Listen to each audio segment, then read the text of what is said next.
नमस्कार छात्रों, आपके अपने YouTube channel learning ma'am classes में आपका स्वागत, हार्दिक अभिनंदन। आज हम कक्षा 8 की न्यू NCERT बुक जिसका नाम है दीपकम के पाठ नंबर 3 का भावार्थ देखेंगे। पाठ का नाम है सुभाषित रसम पीत्वा जीवनम सफलम कुरु, यानी सुभाषितों का रस पीकर जीवन को सफल बनाओ। ये जो आपको ये चित्र दे रखा है, इस चित्र में एक दादी है और एक उसकी पोती है। तो इन दोनों दादी पोती के बीच में क्या बात होती है वो आपको इस पाठ में समझाया गया है। तो ये जो ये गुड़िया है ये कहती है पितामही एकाम नूतनाम कथाम कथयतु। पितामही का अर्थ होता है दादी, एकाम यानी एक, नूतनाम यानी नई, कथाम यानी कहानी, कथयतु यानी सुनाओ। तो ये गुड़िया अपनी दादी से कह रही है कि दादी मुझे एक नई कहानी सुनाओ। तो आगे दादी कहती है वत्से त्वम प्रतिदिनम तू कथाम शृणोसि अद्य नीतिश्लोकान शृणु। वत्से यानी पुत्री, त्वम यानी तुम, प्रतिदिन यानी रोज, तू कथाम शृणोसि तुम रोज एक कथा सुनती हो, अद्य यानी आज, नीति श्लोकान शृणु यानी आज तुम नीति श्लोक सुनो। आगे गुड़िया कहती है किम नाम सुभाषितानी, क्या सुभाषितानी। फिर गुड़िया आगे कहती है नीति श्लोका, क्या नीति श्लोक, वो नीति श्लोक के बारे में पूछती है और सुभाषितानी के बारे में। तो आगे दादी कहती है आम यानी हाँ, नीति श्लोका यानी नीति श्लोक, नीति श्लोका है नाम सुभाषितानी। तो दादी कहती है नीति श्लोका ही नाम सुभाषितानी है। सुष्ठु भाषितानि इति सुभाषितानि अर्थात शोभनानि वचनानि तानि सर्वदा जनानाम हिताय भवन्ति। सुष्ठु यानी सुंदर, भाषितानि यानी वचन। तो आगे दादी कहती है यानी सुंदर वचन ही सुभाषित हैं, शोभनानि वचनानि यानी शोभनीय वचन ही सुभाषित हैं। तानि सर्वदा जनानाम हिताय भवन्ति, तानि यानी ये, सर्वदा यानी हमेशा, जनानाम यानी लोगों के, हिता यानी हिति, भवन्ति यानी होते हैं। तो ये हमेशा लोगों के हित के लिए ही होते हैं। आपको इसमें ये पूरा भावार्थ का अर्थ इसमें दे रखा है। वैसे तो मैंने आपको समझा दिया है, लेकिन फिर आपकी सुविधा के लिए यहाँ दे दिया गया है। पितामही एकाम नूतनाम कथाम कथयतु यानी दादी एक नई कहानी सुनाइए। आगे है वत्से त्वम प्रतिदिनम तू कथाम शृणोसि अद्य नीति श्लोकान शृणु। किम नाम नीति श्लोकानि सुभाषितानि नीति श्लोका, आम नीति श्लोका नाम सुभाषितानि। तो इसका भावार्थ है बेटी तुम प्रतिदिन कहानी सुनो, आज नीति श्लोक सुनो, कहानी सुनती हो आज नीति श्लोक सुनो। सुभाषित क्या है यानी नीति श्लोक क्या है, वो गुड़िया पूछ रही है अपनी दादी से। तो दादी कह रही है हाँ नीति श्लोक ही सुभाषित हैं। आगे है सुष्ठु भाषितानि इति सुभाषितानि अर्थात शोभनानि वचनानि तानि सर्वदा जनानाम हिताय भवन्ति, यानी सुंदर वचन ही सुभाषित हैं अर्थात शोभनीय वचन ये हमेशा लोगों के हित के लिए ही होते हैं। इस प्रकार उसकी दादी उस गुड़िया को कह रही है। आगे है सुभाषित पठनेन कै लाभ है। तो जो ये गुड़िया है ये अपनी दादी से कह रही है कि सुभाषित पढ़ने से क्या लाभ होता है दादी। तो आगे दादी बोल रही है उसकी सुभाषित पठनेन आदर्श मानव जीवन निर्माणाय प्रेरणा प्राप्यते, यानी सुभाषित पढ़ने से आदर्श मानव जीवन का निर्माण की प्रेरणा मिलती है। फिर आगे है मानव जीवनस्य सुखाय समृद्धये च सुभाषितानां पठनस्य आवश्यकता अस्ति, यानी मानव जीवनस्य यानी मानव जीवन के सुखाय यानी सुख, समृद्धि यानी समृद्धि के लिए सुभाषितों का पढ़ना आवश्यक है। यह सुभाषितानि पठित्वा कार्यक्षेत्रे तस्य ज्ञानस्य प्रयोगम करोति, यानी तुम ये सुभाषित पढ़ करके अपने कार्य क्षेत्र में ज्ञान का प्रयोग कर सकते हो। सह बहुन लाभान प्राप्नोति, इस प्रकार इसके बहुत से लाभ प्राप्त कर सकते हो। तो आगे गुड़िया कह रही है उस दादी की बात सुन के अहो सुंदरम, कि हाँ बहुत सुंदर, यदि एवं तरही अहम नूनम सुभाषितानि पठिष्यामि, अगर ऐसा ही है तो मैं जरूर से सुभाषित पढ़ूंगी। तो दादी कह रही है आगे सुभाषितानि स्वकर्तव्यस्य अकर्तव्यस्य च विषये स्पष्टतया मार्गदर्शनम कुर्वन्ति, यानी सुभाषित अच्छे कार्य के लिए बुरे कार्य के लिए विषय में स्पष्ट रूप से मार्गदर्शन करते हैं। अतः सर्वे अवश्यम सुभाषितानि पठन्तु, इसलिए सभी को, सर्वे यानी सभी को, अवश्य यानी अवश्य रूप से सुभाषितानि पठन्तु यानी सुभाषित पढ़ने चाहिए। तानि पठित्वा सर्वे जीवनस्य रहस्यम अवगच्छन्तु, उन सुभाषितों को पढ़ करके सभी को अपने जीवन का रहस्य जानना चाहिए। और जीवनम सुखमयम च कुर्वन्तु, और जीवन को सुखमय बनाना चाहिए। तो इनका अर्थ मैंने आपको समझा दिया है और आगे मैंने इनका ट्रांसलेट भी दे रखा है जो आप लोग देख सकते हो। सुभाषित पठने क्या लाभ है, वो गुड़िया दादी से पूछ रही थी तो वो बता रही थी सुभाषित पढ़ने से क्या लाभ है। आगे दादी कह रही थी सुभाषित पठनेन आदर्श मानव जीवन निर्माणाय प्रेरणा प्राप्यते, मानव जीवनस्य सुखाय समृद्धये च सुभाषितानां पठनस्य आवश्यकता अस्ति। यह सुभाषितानि पठित्वा कार्यक्षेत्रे तस्य ज्ञानस्य प्रयोगं करोति सः बहून् लाभान् प्राप्नोति। इस प्रकार सुभाषित पढ़ने से आदर्श मानव जीवन के निर्माण के लिए प्रेरणा प्राप्त होती है। मानव जीवन के सुख और समृद्धि के लिए सुभाषितों के पढ़ने की आवश्यकता है। जो सुभाषित पढ़कर अपने कार्य क्षेत्र में उनके ज्ञान का उपयोग करता है वह बहुत से लाभ प्राप्त करता है। तो वो गुड़िया कहती है ये बातें सुनकर अपनी दादी की, अहो सुंदरम यदि एवं तरही अहम नूनम सुभाषितानि पठिष्यामि। आहा कितना सुंदर, यदि ऐसा है तो मैं अवश्य सुभाषित पढ़ूंगी। तो आगे दादी कहती है सुभाषितानि सब कर्तव्यस्य अकर्तव्यस्य च विषये स्पष्टतया मार्गदर्शनम कुर्वन्ति, अतः सर्वे अवश्यम सुभाषितानि पठन्तु। तानि पठित्वा सर्वे जीवनस्य रहस्यम अवगच्छन्तु, जीवनम सुखमयम च कुर्वन्ति। इनका अर्थ मैंने उधर समझा दिया है आपको, सिर्फ आपकी सुविधा के लिए मैं यहाँ दे रही हूँ आपको। सुभाषित अपने कर्तव्य और अकर्तव्य के विषय में स्पष्ट रूप से मार्गदर्शन करते हैं, इसलिए सभी को अवश्य सुभाषित पढ़ने चाहिए। उन्हें पढ़कर सभी अपने जीवन के रहस्य को समझें और जीवन को सुखमय बनाएं। आपके पाठ में 8 सुभाषितानि दे रखे हैं, तो आज हम इन सुभाषितानों का पदच्छेद, अन्वय और भावार्थ देखेंगे। पहली सुभाषितानि है गायन्ति देवा है किल गीतकानि धन्यास्तु ते भारत भूमि भागे, स्वर्गाप वर्गास्पद मार्ग भूते भवन्ति भूयः पुरुषः सुरत्वात्। तो इसमें गायन्ति यानी गाते हैं, देवा यानी देवता, किल यानी सचमुच या निश्चय ही, धन्य यानी धन्य हैं, तू यानी पर, ते यानी वे, भारत भूमि भाग यानी भारत भूमि के भाग पर, स्वर्गाप वर्गास्पद मार्ग भूते, तो इसका हो जाएगा जो स्वर्ग और मोक्ष के स्थान का मार्ग है, भवंती यानी होते हैं, भूय यानी अधिक, पुरुष यानी पुरुष, श्रुतवात यानी देवत्व के कारण। तो इनका अन्वय देख लेते हैं पहले। गायन्ति देवा है किल गीत कानी धन्या तू ते भारत भूमि भागे, स्वर्गाप वर्गास्पद मार्ग भूते भवन्ति भूयः पुरुषः श्रुतवात। इसका पदच्छेद देख लेते हैं।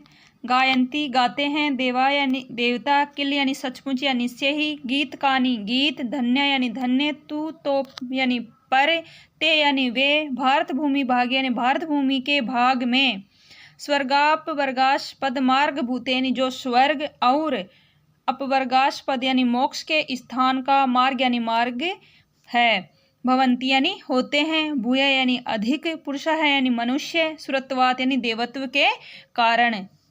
तो अन्वय है इसका आगे, भारत भूमि भागे ये भवंती ते धन्य है इति देवा गीत कानी गायन्ति किल, स्वर्गाप वर्गास्पद मार्ग भूते भारत भूमि भागे तू देवा है सुरत्वात भूय है पुरुषा है भवंती। तो इसका हिंदी में अन्वय है, भारत भूमि भाग यानी भारत भूमि के भाग में, ये यानी में, भवंती ते धन्य इति देवा गीत कहानी गायन्ति किल यानी जो लोग होते हैं वे धन्य यानी धन्य हैं, ते यानी वे, धन्य यानी धन्य हैं,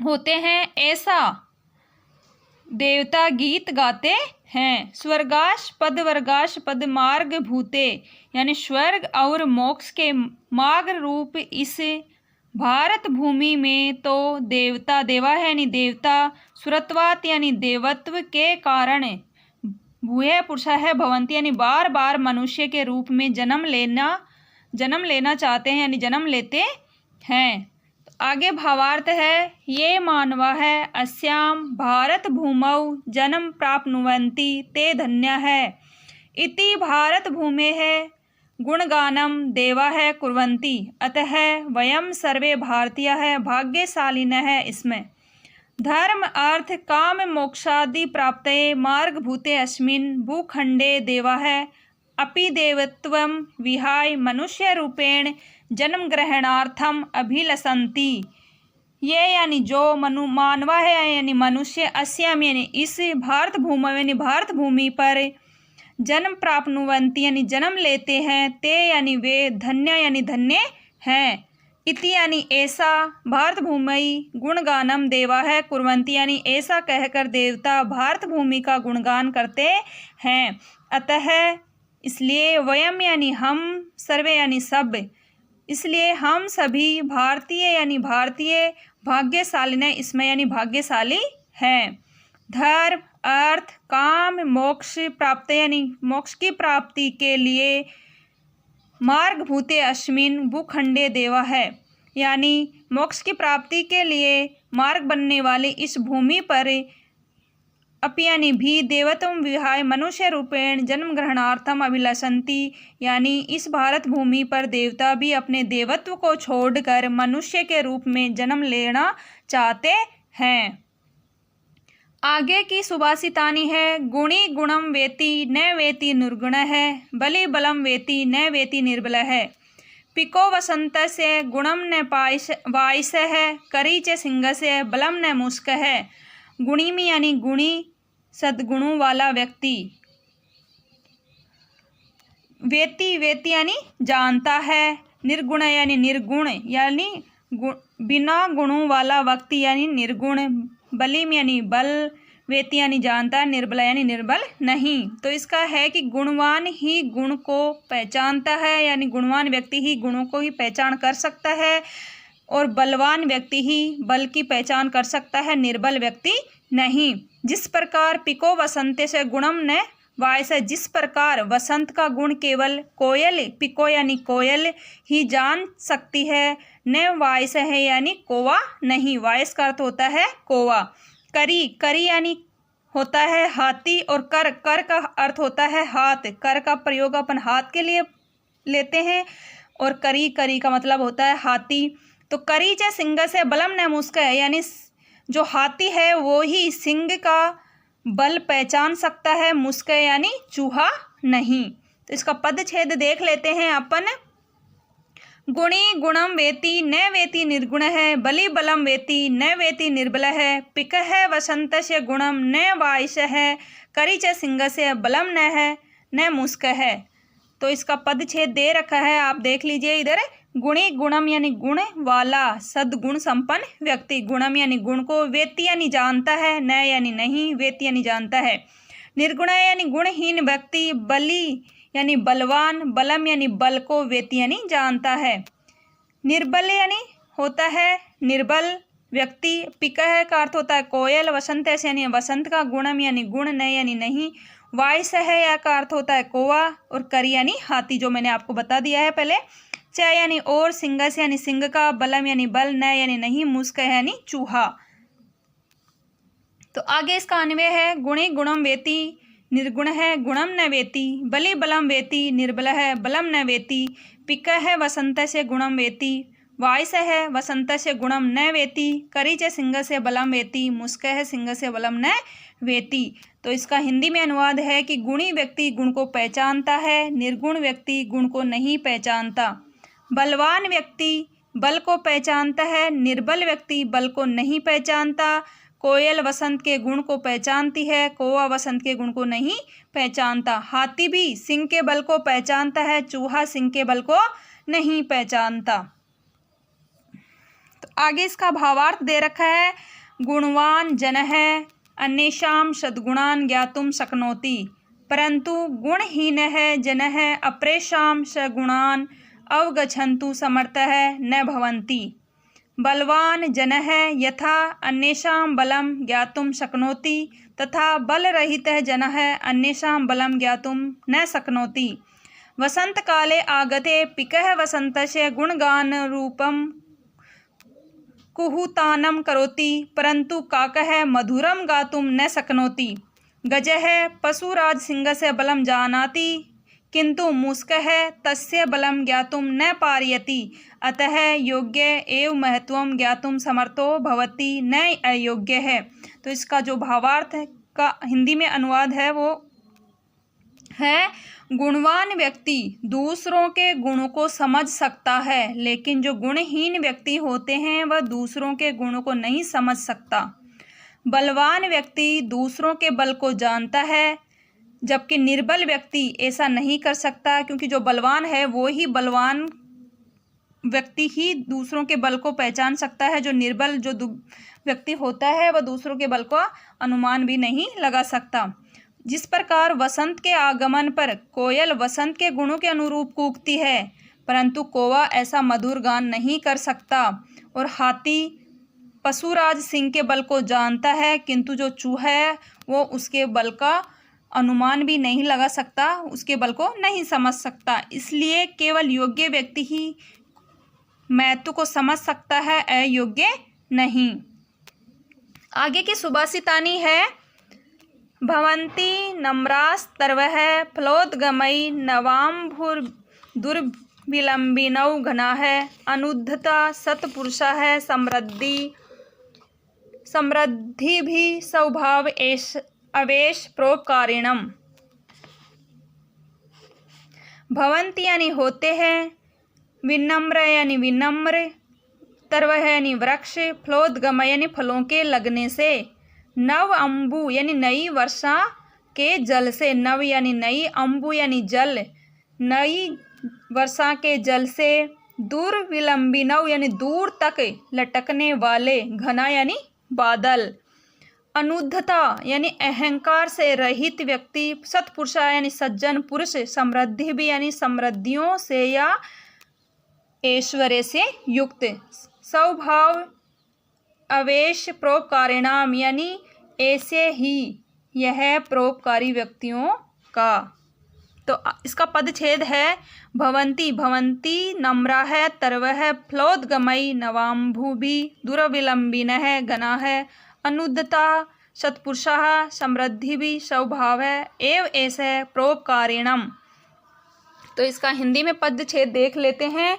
भवन्ति यानी होते हैं या बनते हैं, नम्र यानी विनम्र, तरव यानी वृक्ष, फलोद्गम यानी फलों के लगने से, नवाम्भुभि यानी नई वर्षा के जल से, दुर्विलंबिन है यानी दूर तक लटकने वाले, और घना यानी बादल, अनुद्धता यानी अहंकार से रहित, सत्पुरुष यानी सज्जन पुरुष, समृद्धि भी यानी समृद्धियों से या ऐश्वर्य से, स्वभाव यानी स्वभाव, एव यानी ही, तो या ऐसे है यानी यह, परोपकारिणम यानी परोपकारी व्यक्तियों का। तो इसका आगे अन्वय है, तरवः फलोद्गमैः नम्राः भवन्ति, गणाः नवाम्भुभिः दुर्विलम्बिनः भवन्ति, सत्पुरुषाः समृद्धिभिः अनुद्धता भवन्ति, परोपकारिणाम् एष एव स्वभाव भवति। वृक्ष फलों के लगने से विनम्र होते हैं यानी झुक जाते हैं, वो बादल नई वर्षा के जल से दूर तक लटकते हैं। जब बादलों के अंदर जब वर्षा का जल भर जाता है तो वो दूर दूर तक लटकते हुए दिखाई देते हैं। सज्जन पुरुष समृद्धियों से अहंकार रहित रहते हैं। यही तो परोपकारी व्यक्तियों का स्वभाव होता है कि जो सज्जन लोग होते हैं वो भी, उनमें किसी प्रकार का अहंकार नहीं होता है, वो भी अहंकार से रहित होते हैं। इस प्रकार परोपकारी व्यक्तियों का स्वभाव ही ऐसा होता है। तो आगे इसका भावार्थ है, समयानुसारम वृक्षेषु फलानि जायन्ते फलभारेण ते वृक्षाः नम्राः भवन्ति तथैव नवजलैः परिपूर्णाः मेघाः अवनता भवन्ति भूमि प्रति आयन्ति वृष्टिं च कुर्वन्ति अस्मिन् संसारे बहवः परोपकारिणः जनाः सन्ति स्वसमृद्धिकाले ते औदात्यं न प्रकटयन्ति ते हृदया विनम्राः च सन्तः सदैव परोपकाराय यत्नशीलाः भवन्ति ते परोपकारं वृत्तरूपेण धारयन्ति उक्तं च व्यासमहर्षिणा परोपकारः पुण्याय पापाय परपीडनम्। कि आगे महर्षि जी कह रहे हैं कि परोपकार है पापाय पुण्याय परपीडनम। तो इसका हिंदी में अपन भावार्थ देख लेते हैं। समय के अनुसार वृक्षों में फल उत्पन्न होते हैं, फलों के भार से वे वृक्ष नम्र यानी झुक जाते हैं। उसी प्रकार नवीन जल से परिपूर्ण जो मेघ होते हैं वो नीचे आते हैं और पृथ्वी पर वर्षा करते हैं। इस संसार में बहुत से परोपकारी लोग हैं। समृद्धि के समय वे घमंड नहीं दिखाते, वे सहृदय और विनम्र होकर हमेशा परोपकार के लिए प्रयासरत रहते हैं। वे परोपकार को व्रत की तरह धारण करते हैं। जैसा कि व्यास महर्षि ने कहा है कि परोपकार पुण्य के लिए और दूसरों को कष्ट देना पाप के लिए होता है, कि जो परोपकार करते हैं वो पुण्य के समान माना गया है और जो दूसरों को कष्ट देते हैं वो पाप के समान होता है, कि दूसरों को कष्ट देना पाप होता है। इस प्रकार आगे की जो सुभाषितानी है वो है यथा चतुर्भिः कनकम परीक्ष्यते निर्घर्षण छेदन तापताड़नैः तथा चतुर्भिः पुरुषः परीक्ष्यन्ते कुलेन शीलेन गुणेन क्रमणा है।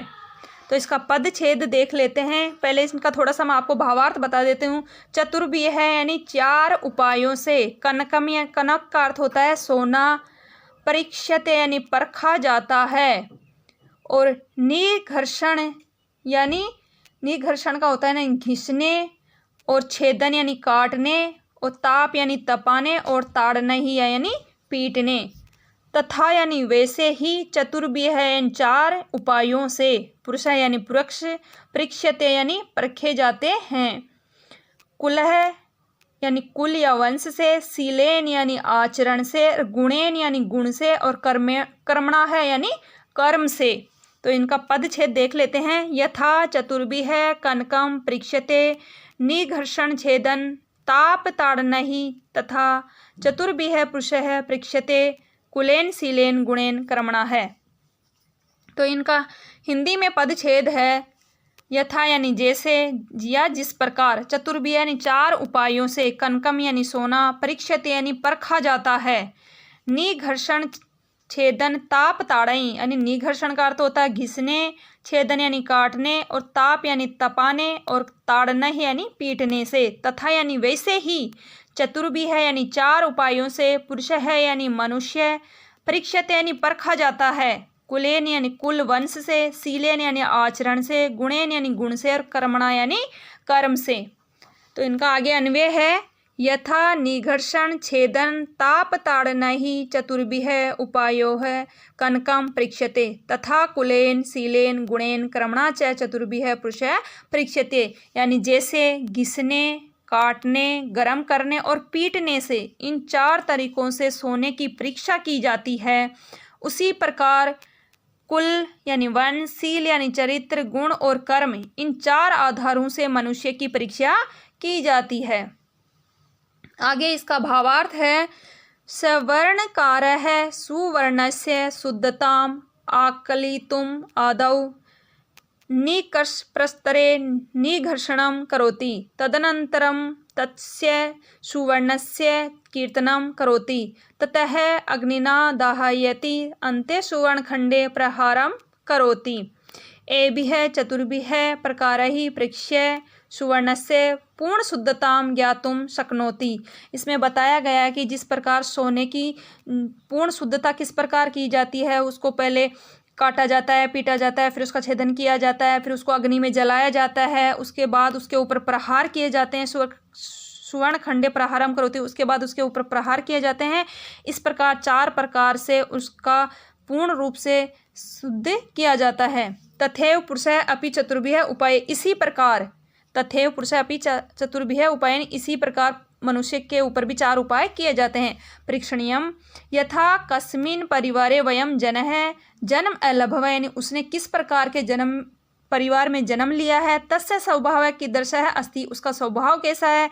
स कीदृश ही गुणै युक्तः अस्ति, उसमें किस प्रकार के गुण हैं। पुनः च केन कर्मणा सर्वत्र समादृतः भवति, वो अपने कर्मों से किस प्रकार सभी जगह पूज्य है। इति एषु निक्षेषु परीक्ष्य एव तस्य व्यक्तित्वं ज्ञातुं शक्यते, इस प्रकार उसके ऊपर पूरी तरह से परीक्षा करके व्यक्ति के व्यक्तित्व का पता लगाया जाता है। तो इसका भावार्थ है वो हिंदी में अपन आगे देख लेते हैं। हिंदी में इसका भावार्थ है, स्वर्णकार सोने की शुद्धता का आकलन करने के लिए पहले निकष पत्थर पर घर्षण करता है, फिर सोने का काटन करता है, इसके बाद उसे अग्नि में तपाता है और अंत में सोने के टुकड़े पर प्रहार करता है। इन 4 प्रकारों से परीक्षा करके वह सोने की पूर्ण शुद्धता को जान सकता है। उसी प्रकार मनुष्य की भी 4 उपायों से परीक्षा की जानी चाहिए। वो किस प्रकार हैं कि वह किस परिवार में जन्मा है, उसका स्वभाव कैसा है, वह किन गुणों से युक्त है और वह किस कर्म के द्वारा सर्वत्र सम्मानित होता है। इन मानदंडों पर परीक्षा करके ही उसके व्यक्तित्व को जाना जा सकता है। तो जो आगे की सुभाषितानी है वो है, अष्टौ गुणा है पुरुषम दीपयन्ति प्रज्ञा च कौल्यम च दमः श्रुतम च पराक्रमश्च बहुभाषिता च दानम यथाशक्ति कृतज्ञता च। अष्ट यानी 8 गुणा यानी गुण, पुरुषम यानी पुरुष को, दीपयन्ति यानी प्रकाशित करते हैं, प्रज्ञा यानी ज्ञान, कौल्यम यानी कुलीनता, च यानी और, दम यानी संयम और श्रुतम यानी विद्या। पराक्रमश्च बहुभाषिता यानी पराक्रम यानी साहस और अबहुभाषिता का अर्थ होता है यानी कम बोलना।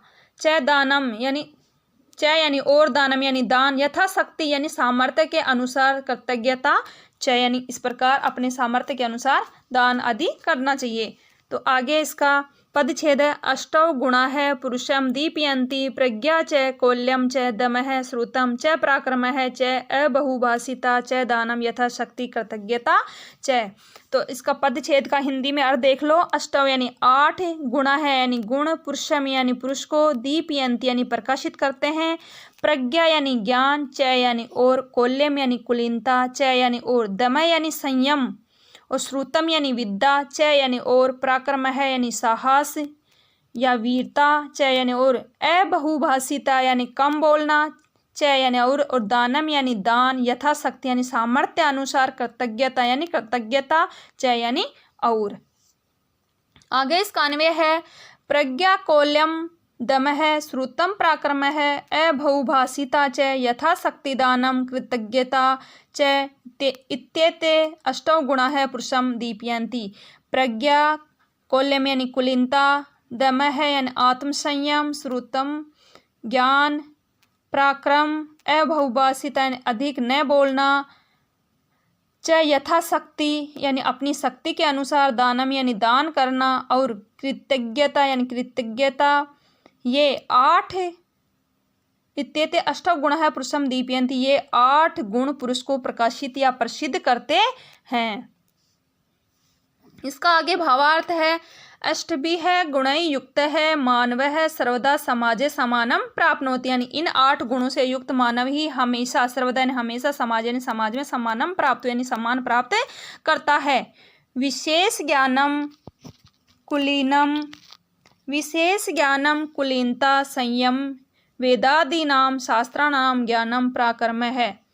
अल्पभाषिता, सामर्थ्य अनुसारम दानशीलता, कृतज्ञता च इति एते अष्टौ गुणा है सन्ति मानवः उत्तम गुणवान आश्रित्य सम्मानितः भवति अतः उत्तम गुणवान पूज्यते नरः। किस प्रकार यह उक्ति भी है कि गुणवान व्यक्ति ही पूजे जाते हैं। तो जो इसका भावार्थ है हिंदी में वो आगे अपन देख लेते हैं कि 8 गुणों से युक्त मनुष्य हमेशा समाज में सम्मान प्राप्त करता है।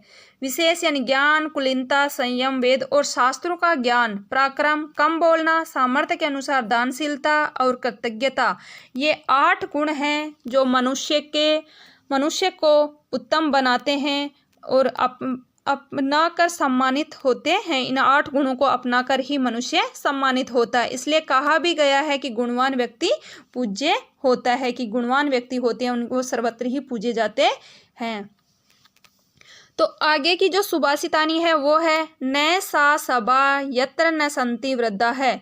वृद्धा न ते ये न वदन्ति धर्मम। धर्म है स नो यत्र न सत्यम अस्ति सत्यम न तद छलम अभ्युपेति। तो इसका भावार्थ है न सा यानी न यानी नहीं, सा यानी वह, स्त्रीलिंग के लिए प्रयोग किया जाता है वह का, यत्र यानी जहाँ, न यानी नहीं, संत यानी होते हैं, वृद्धा यानी बुजुर्ग मनुष्य, वृद्धा यानी वृद्ध, न यानी न, ते यानी वे, ये यानी जो, न यानी नहीं, वंदित यानी धर्मम जो धर्म या सत्कर्म या नीति की बातें नहीं बोलते, वदंती यानी नहीं बोलते या कहते हैं या बोलते हैं, वदंती यानी धर्मम यानी धर्म, से यानी वह, नौ यानी इसलिए, यत्र यानी जहाँ, न सत्यम अस्ति जो सत्य के लिए नहीं बोलता है, तद छलम अभ्युपैति, तद यानी वह, छल यानी छल, अभ्युपैति यानी स्वीकार करता है। तो इसका पद छेद है न सा सभा यत्र न संति है वृद्धा है, वृद्धा है न ते ये न वदन्ति धर्मम, धर्म है स नो यत्र न सत्यम अस्ति सत्यम न तद यद छलम अभ्युपैति। तो इसका जो पद छेद है उसका हिंदी में देख लेते हैं क्या अर्थ होता है हिंदी में। न यानी नहीं, सा यानी वह, सभा यानी सभा, यत्र यानी जहाँ, न यानी नहीं, संति यानी हैं या होते हैं, वृद्धा यानी वृद्ध या बुजुर्ग मनुष्य, वृद्धा यानी वृद्ध या बुजुर्ग मनुष्य, न यानी नहीं, ते यानी वे, ये यानी जो, न यानी नहीं, वदंत यानी कहते हैं या बोलते हैं, धर्मम यानी धर्म या सत्कर्म नीति की बातें, धर्म यानी धर्म, स यानी वह, न यानी हमारा या हमारे लिए, यत्र यानी जहाँ, न यानी नहीं, सत्यम यानी सत्य, अस्ति यानी है या होता है, सत्यम सत्य, न यानी नहीं, तद यानी वह, यद यानी जो, छलम यानी छल कपट, अभ्युपेत यानी स्वीकार करता है या पहुँचता है या फिर उसको अपनाता है। तो आगे इस खान में दे रखा है सा सभा न अस्ति यत्र वृद्धा न संति, कि वो सभा नहीं है जहाँ वृद्ध लोग नहीं होते, ते वृद्धा है न संति ये धर्म न वंदति, यानी वे वृद्ध नहीं है जो धर्म की बात नहीं करते, स धर्म है न उ अस्ति, यानी वह धर्म नहीं है, अत्र सत्यम न अस्ति जहाँ सत्य नहीं होता, तत् सत्यम न अस्ति यत छलम अभ्युपेति, यानी वह सत्य नहीं है जो छल को स्वीकार करता है। आगे इसका भावार्थ है अस्मिन् संसारे विविधा सभा भवन्ति, सभासु जन समागम है भवन्ति, यानी इस संसार में विविध सभाएं होती हैं और उन सभाओं में बहुत से लोग आते हैं। बहुभाषणम प्रचलित यानी बहुत से भाषण दिए जाते हैं। तेन साफल्यम न भवति, वो सफल नहीं होती, वस्तुतः सा एव सभा सफला भवति यत्र वयो वृद्धा है ज्ञान वृद्धा है च जना है भवेयु, यानी वो ही सभा सफल होती है जिसमें जो वृद्ध लोग हैं वो ज्ञान लिए हुए वृद्ध लोग होते हैं। पुनरपि ते ज्ञान वृद्धा है धर्म विषेद वदेयु, यानी फिर भी जो ज्ञान वृद्ध लोग वो धर्म की बातें करते हैं। धर्म संबदायाम चर्चायाम सत्यम एव व्यक्तम यत सत्यम तथ्य युक्तम भवेत न तू छल नायक युक्त इति, यानी जो धर्म पूर्वक की बातें करते हैं और जो छल पूर्वक बातें नहीं करते वो ही धर्म पूर्वक माने जाते हैं। इसका आगे भावार्थ दे रखा है हिंदी में। इस संसार में अनेक सभाएं होती हैं, सभाओं में लोगों का समागम होता है और बहुत सी बातें होती हैं, परंतु इससे सफलता नहीं मिलती।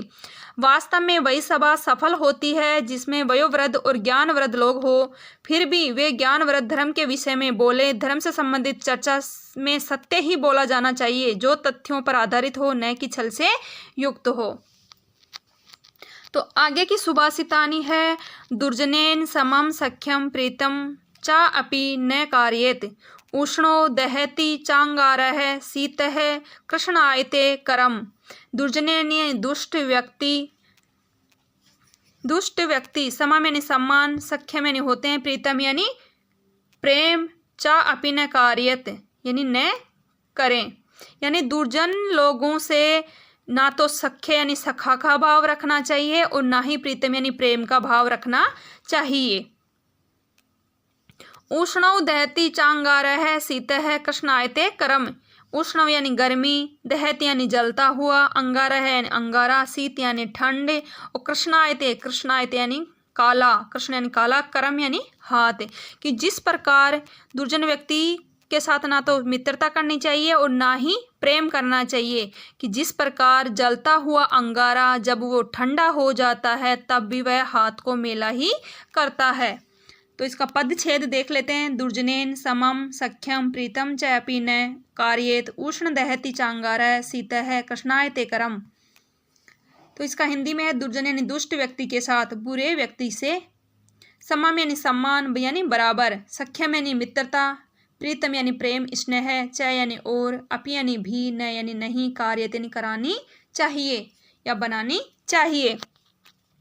उष्ण है यानी गरम, दहत यानी जलता हुआ, चांगार यानी अंगारा या जलता हुआ कोयला, शीत यानी ठंडा, कृष्णायत यानी काला कर देता है, करम यानी हाथ को। इसका आगे अन्वय है, दुर्जनेन समम सख्यम प्रीतम च अपि न कार्येत उष्ण है च अंगारः दहति शीतः च करम कृष्णायते। यानी दुर्जन के साथ न तो मित्रता करनी चाहिए और न ही उससे प्रेम करना चाहिए। जैसे गर्म अंगारा जलता है वैसे ही ठंडा अंगारा भी हाथ को काला कर देता है। कि जो दुष्ट व्यक्ति होते हैं वो किसी भी तरह अपना हित नहीं चाहते, वो अहित ही करेंगे। तो ऐसे लोगों के साथ ना तो मित्रता रखनी चाहिए और ना ही उनसे किसी प्रकार का प्रेम करना चाहिए। जिस प्रकार जो कोयला होता है वो जलता है तब भी पीड़ादायक ही होता है, अपने को नुकसान ही पहुंचाता है, और जब वो ठंडा होता है जब भी वो नुकसान ही पहुंचाता है, क्योंकि जब वो ठंडा हो जाता है तो वो अपने हाथ को काला कर देता है या मेला कर देता है। तो आगे इसका भावार्थ है, दुर्जनेन सह मैत्री न करणीय है यतो ही दुर्जन है विश्वास योग्य है न भवति।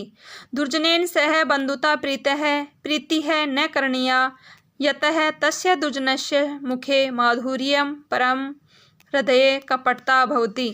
अंगारः उष्णः भवति चेत तापेन करम ज्वालयति। पुनः यदि सः अंगारः शीतलः अस्ति तथापि हस्तं मलिनं करोति तथैव दुर्जनः सर्वदा एव अनिष्टं करोति कारयति च। अतः विद्यया अलंकृतोऽपि दुर्जनः परिहर्तव्यः। इसका हिंदी में भावार्थ देख लेते हैं। यानी दुर्जन के साथ मित्रता या प्रीति नहीं करनी चाहिए, क्योंकि दुर्जन विश्वास योग्य नहीं होता है। दुर्जन के साथ बंधुता या प्रीति नहीं करनी चाहिए, क्योंकि उसके मुख में मधुरता होती है परंतु हृदय में कपट होता है। जिस प्रकार गर्म अंगारा ताप से हाथ को जला देता है और यदि अंगारा ठंडा हो तब भी वह हाथ को मेला कर देता है, उसी प्रकार दुर्जन हमेशा ही अहित करता है या करवाता है। इसलिए विद्या से अलंकृत होने पर भी दुर्जन से बचना चाहिए। आगे की जो सुभाषितानी है वो है, यथा हयकेन चक्रेण न रथस्य गतिर्भवेत् एवं पुरुषकारेण बिना देवम न सिद्ध्यति। यथा यानी जिस प्रकार, हिय यानी निश्चय ही, एकेन यानी एक, चक्रेण यानी पहिया, रथस्य यानी रथ का, न यानी नहीं, गतिर्भवेत् यानी हो सकता है। कि जिस प्रकार एक पहिए से चक्र की गति नहीं हो सकती है, उसी प्रकार एव पुरुषकारेण बिना देवम न सिद्ध्यति। यानी उसी प्रकार पुरुष कारण यानी पुरुषार्थ या प्रयास के बिना यानी बिना देवम यानी भाग्य न सिद्ध्यति यानी सफल नहीं होता है, वह सिद्ध नहीं होता है। इसलिए मनुष्य को प्रयास करते रहना चाहिए, भाग्य के भरोसे नहीं बैठना चाहिए। प्रयास करने से ही भाग्य का उदय भी हो जाता है। तो इसका पदच्छेद देख लेते हैं। यथा हयकेन चक्रेण न रथस्य गति है भवेत एवं पुरुषकारेण बिना देवम न सिद्ध्यति। तो इसका पदच्छेद का हिंदी में अपना अर्थ देखते हैं। यथा यानी जैसे, हयकेन यानी वास्तव में यह एक ही, निश्चय ही, एक यानी एक से, चक्रेण यानी पहिए से, न यानी नहीं, रथस्य यानी रथ का, गति है यानी चलना, गति, भवेत यानी हो सकता है, एवं वैसे ही, पुरुषकारेण पुरुषार्थ से या प्रयास से, विना यानी बिना, देवम यानी भाग्य, न यानी नहीं, सिद्ध्यत यानी सिद्ध होता है या सफल होता है। तो इसका अन्वय है यथा हयकेन चक्रेण रथस्य गतिः न भवेत् एवं पुरुषकारेण विना देवं न सिद्ध्यति। जैसे केवल एक पहिए से रथ की गति नहीं होती, वैसे ही पुरुषार्थ के बिना देव यानी भाग्य सिद्ध नहीं होता है। इसलिए मनुष्य को पुरुषार्थ करते रहना चाहिए, भाग्य के भरोसे नहीं बैठना चाहिए। जब आप मेहनत करोगे तो अपने आप ही भाग्य का उदय हो जाएगा। तो इस प्रकार ये सुभाषितानी थी। और आगे का जो हिंदी अर्थ है, जो आपके शब्दों का हिंदी अर्थ है, वो आगे देखेंगे आगे वाले वीडियो में। और इसके क्वेश्चन आंसर भी अपन आगे वाले वीडियो में करेंगे। अगर आपको ये वीडियो अच्छा लगा हो, आपको जो इनका अर्थ है वो समझ में आया हो, तो वीडियो को लाइक करें, शेयर करें और सब्सक्राइब करें। हमारा वीडियो देखने के लिए थैंक यू, धन्यवाद। राम राम, जय हिंद।